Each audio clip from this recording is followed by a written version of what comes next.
यहाँ पर वर्दी थोड़ा चमका के फ्री में तनख्वाह खा रहे और जिम्मेवारी भी इसको कुछ समझ में नहीं आती। लेकिन मेरे बेटे का जान गया ना, अब इसके लिए कौन सोचेगा? कौन सोचेगा इसके लिए? इसका छोटे बच्चे हैं, 4 बच्चे हैं। अगर ये इसका पुलिस का एसएसपी का बच्चा मरता वो क्या सोचता? डीसी का बच्चा मरता वो क्या सोचता? गरीब को मारने में उनको आसान लगता है ना। खुद का बच्चा अगर होते क्या वो इस तरीके से सहेगा? ये दुख, ये दर्द, ये कांपती हुई आवाज उस सैनिक पिता के सैनिक बेटे के लिए मुंह से निकल रही है जो लद्दाख में हुए आंदोलन के दौरान मारा गया। जी हां, एक पूर्व सैनिक जो लद्दाख में हुए हिंसा के दौरान मारा गया, उसके पिता का यह दर्द है। बाप बेटे दोनों ही करगिल युद्ध में एक दूसरे के साथ कंधे से कंधा लगाकर लड़े, करगिल में अपनी सेवाएं दी, सेना को सालों साल की सेवाएं दी। उसके बाद ये पिता असहाय महसूस कर रहा है, अपने बेटे के लिए इंसाफ मांग रहा है। लद्दाख में प्रदर्शन के दौरान जब हंगामा हुआ, बवाल हुआ, तो 4 लोगों की मौत भी हुई। उसमें पूर्व सैनिक तास्वांग थरचीन भी शामिल थे। उन्होंने 22 साल सेना की सेवा की। उनके पिता ने भी दशकों दशक इस देश की सेना की सेवा की और वो बता रहे हैं कि उनके साथ क्या हुआ। वो मेरा बेटा है, वो भी आर्मी में सर्विस किया है और उन्होंने भी 22 साल आर्मी में सर्विस करके हवलदार रैंक पर रिटायर हुए हैं। और सर्विस के दौरान उन्होंने करगिल वार में लड़ाई लड़ा है और दराज में लड़ाई लड़ के उसके बाद उसको इधर धार नाले में ट्रांसपोर्ट करके ट्रूप्स को बेचता है ना, इस जगह जाओ उस जगह जाओ, वहाँ पर भेजा गया। वहाँ पर उन्होंने लड़ाई लड़ा, फिर वो बर्फ से स्लिप होके चोट लग गया था।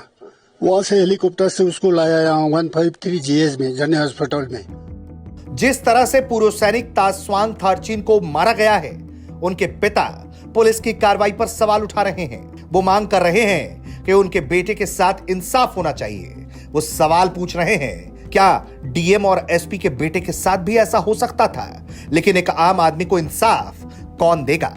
यहाँ पर पहले तो मेरे बेटे को उन्होंने मारा पीटे हैं, पूरा बॉडी में नीला हो रखा है, जगह जगह डंडे का निशान है। और उसके बाद उन्होंने घिसार के रगड़ के और लेटा कर गोली मारा है। वो कैसे? पीठ से गोली लग के कंधे से निकला हुआ है। इसका मतलब उन्होंने लेटा के ही शूट किया है। हमें सुनने में आ रहा है कि ये लद्दाख पुलिस ने किया। जिसने भी किया हो गलत किया है। ये प्रोसीजर नहीं होता है। दुश्मन के साथ भी ऐसा नहीं किया जाता है। गलवान में चाइनीज के साथ लड़ाई हुआ था, वहाँ पर गोली चलाने का हुक्म नहीं था। जब चाइनीज गोली नहीं चला सकते हैं तो आपने ये स्टेट का पुलिस क्यों चलाया? ये चीज़। दूसरा बात, लद्दाख पुलिस को यहाँ पर अपने घर में बैठ के मस्ती हो रहा है। इनको भेजना चाहिए श्रीनगर में वापस, पता चलेगा वहाँ पर आतंकवाद के साथ कैसे डील करना होता है। कुछ सीख के आएगा ना।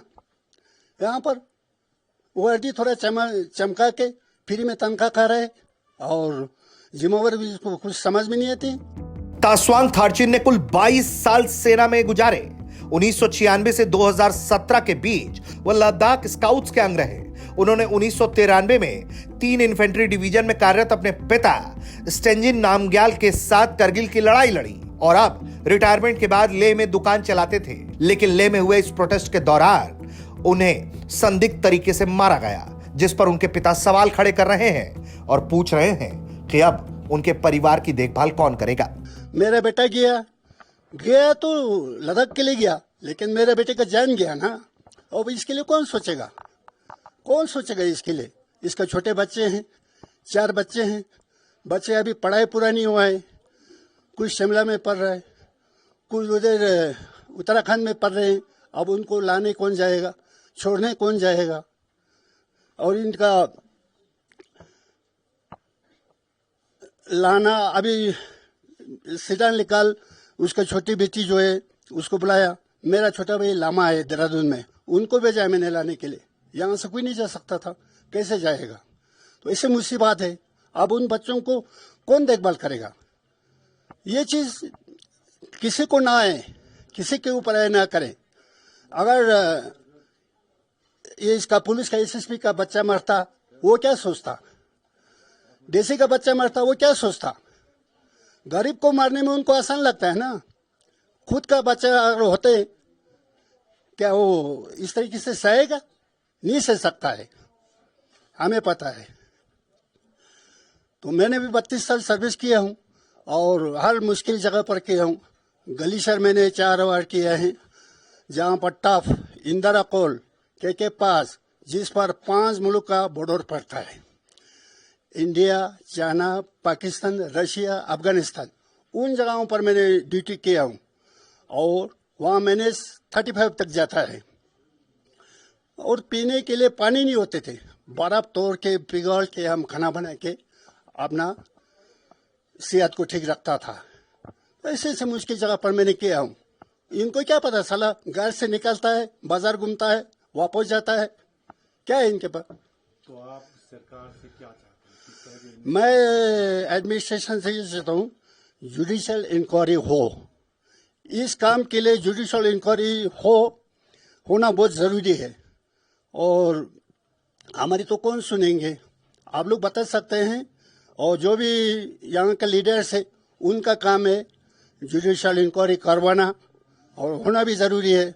नहीं तो क्या है, ये गवर्नमेंट तो अपने पक्ष में रखते हैं और गरीब का वो करेगा नहीं, गरीब का सुनाए करेगा नहीं। वो जुडिशियल इंक्वायरी हो तो हमको उसमें फैसला मिल जाए, मतलब दूध का दूध, पानी का पानी, वो हो जाए, यही हम चाहता हूँ। यकीनन लद्दाख में जब से ये हिंसा हुई, उसके बाद से पुलिस कई थ्योरी पेश कर रही है। इस मामले में कई एंगल पर जांच किया जा रहा है। इस पूरे आंदोलन के बीच सोनम वांगचुक को भी गिरफ्तार कर लिया गया है और लद्दाख में अब भी धारा 163 लागू की गई है और 24 सितंबर के बाद हुए हिंसा को कंट्रोल करने की कोशिश की जा रही है, जिसमें अभी भी लोगों को जमावड़ा करने की इजाजत नहीं है। ना ही कोई रैली निकाली जा सकती है, ना ही कोई मार्च किया जा सकता है। इसके लिए सभी को प्रशासन से लिखित अनुमति लेने का कहा जा रहा है। लेकिन जिस तरह से एक पूर्व सैनिक के साथ ये घटना घटित हुई है और उसके पिता कई तरह से सवाल खड़े कर रहे हैं, इससे साफ पता चलता है कि इस मामले में निष्पक्ष जांच की अत्यधिक आवश्यकता है। ब्यूरो रिपोर्ट, भारत तक।